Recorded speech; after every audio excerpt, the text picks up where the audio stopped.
Do you have a pet? A dog? A cat? Maybe both?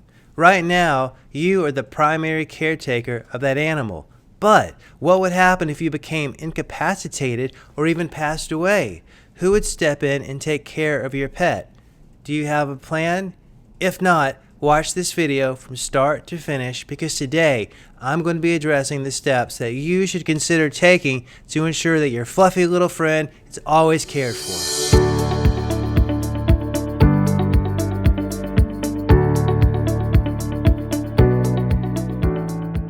Greetings, Andrew May here, investment advisor and certified financial planner professional, bringing you real-world strategies designed to assist you in navigating your personal financial life. If having a more rewarding financial life sounds appealing to you, then be sure to subscribe to the channel and hit the bell icon.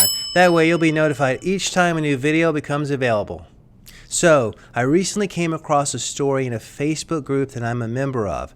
The topic of the Facebook group is trap, neuter, and return, which is the process of catching stray and feral cats, getting them spay or neutered, and then returning them back to the area where they were caught. The story was about a woman who had recently passed away. She owned 2 cats that were approximately 5 years old, happened to be siblings, and both cats were healthy. Turns out her son inherited the cats, but he was not a fan of the cats. In fact, he wanted to take them to a veterinarian and have them euthanized. Probably not what his mother wanted to have happen to her cats. Luckily, a rescue group was alerted to the situation. They stepped in, they took the cats from the son and placed them in foster care for later adoption. So, in this case, the cats really got lucky and they'll hopefully be adopted by a loving and caring family. However, we have to reflect on what could have happened. Things could have gone the other way and the cats could have ended up in a shelter and later euthanized. Not what the mother, again, would have wanted to have happen to her pets. And we don't want this to happen to your pets either. That's why this story serves as the impetus for my creation of this video. Today I'm going to share some very important steps with you that you can take to ensure that if something happens to you due to incapacitation or death, that your pets will be cared for. So let's hop into my computer and I'll share these resources with you now. So, welcome to the desktop of my computer. We're currently viewing a website hosted by the ASPCA, which stands for the American Society for the Prevention of Cruelty to Animals. They believe in the importance of pet planning so much that they have a portion of their website dedicated to the topic. And if you would like to view this, I'm going to leave a link to this site, to this portion of the site, in the description section below. So just simply click on description, you can expand that, and you will see a link to the pet planning portion of the ASPCA website. And it says, it is important to think about who would care for your pets in the event of your inability, illness, or even death, and to implement a plan to prevent your pets from ending up in a shelter where their future remains uncertain. Yes, we do want to avoid that. So what we can do is, if we scroll down, you'll see that there are several sections that you can access.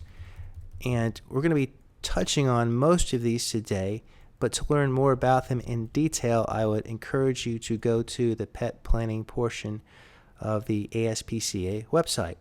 We're going to be spending much of our time here under Getting Started. So the ASPCA says, follow these simple steps to begin the process of creating a plan to ensure that your pet is always cared for even after you're gone. So step 1, they recommend carry a pet alert card in your wallet. This card will alert authorities that you have a pet at home and list 2 emergency contacts for them to notify if something happens to you. They make this really easy for us to print this out. You just simply click on the word print, up pops another page, and then you can print this out, fill it out, cut it out, and then stick it in your wallet or your billfold or your purse or wherever you keep your personal information. And you will be covered. That way, if something happens to you and an authority finds you, they'll go through your wallet, they'll see this, they'll know that you have a pet at home, and if everything goes right, they'll call the emergency caregiver and alert the emergency caregiver. You should also let the caregiver know in advance that you're going to be including their name and phone number on this emergency pet alert card. So if they do get a phone call, they won't think it's a prank, that they will know that they need to go to your home and care for your pet. Oh, in addition to this, I wanted to mention that I also wear a Road ID wrist ID. And what's great about this is you can list your name on it and any emergency contacts for you, but you can also include emergency contacts for your pet on the wrist ID. So again, if something happens to you, you're wearing this and authority finds you, they know that you have a pet at home, they can alert your emergency contact. And then if you have a pet, you can even get a pet ID for them, which this is great. You can just run their collar through it, and then that way they always have identification on them, and this is especially helpful if they are an indoor-outdoor animal.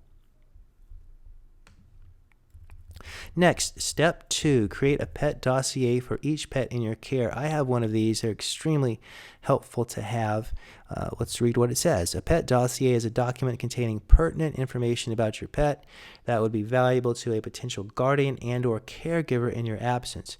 Even if you don't have a plan in place for the future care of your pet, this information is vital to helping your pet find a new home faster. It says some examples of information to include are your pet's habits, food preferences. My cat is very finicky. She'll only eat certain food, not others. So I'm sure you have, your pet probably has certain food preferences that you would want to include. Number 3, medical conditions and medications taken. That's also very important.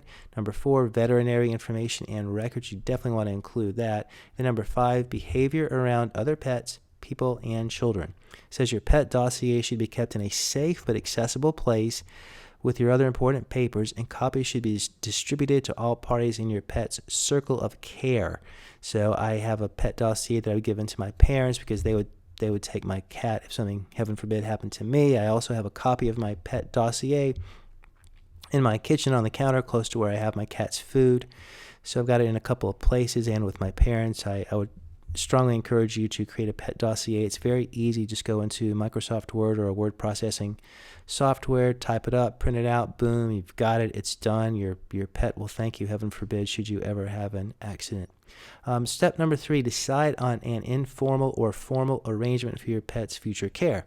It says there are many options available when planning for the future care of your pet. Please see our analysis of informal versus formal arrangements to decide which arrangement works best for you and your pet. So I'm going to click on this, and this is a section that you can read through at your leisure as well, but just briefly, an informal arrangement is like what I have with my parents. It is you find a friend, a family member, a neighbor, a rescue organization, and they agree to care for your pet if something should happen to you. It's not a legally binding agreement. It's a handshake agreement. And if you're comfortable with this, then that can work for you and your pet. You can also establish a formal arrangement.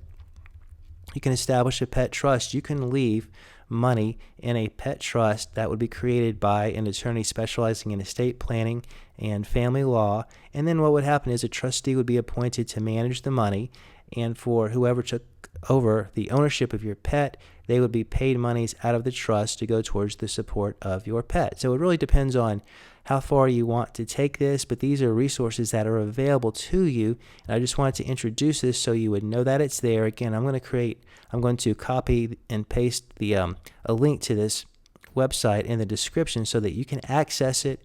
I would encourage you to get a cup of coffee, read through the whole thing, and then make the decisions and take the steps that you believe are in the best interest of your pet, because we don't want anything to happen to you or me, but just in the case it does, we've got to have a plan B in place so that our pets can continue to live and thrive and have a life that we would want for them.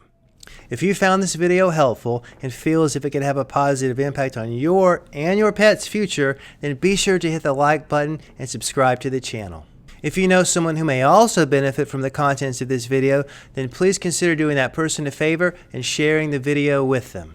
Until next time, I'm Andrew May, investment advisor and certified financial planner professional, and I believe that you and your pet can do this.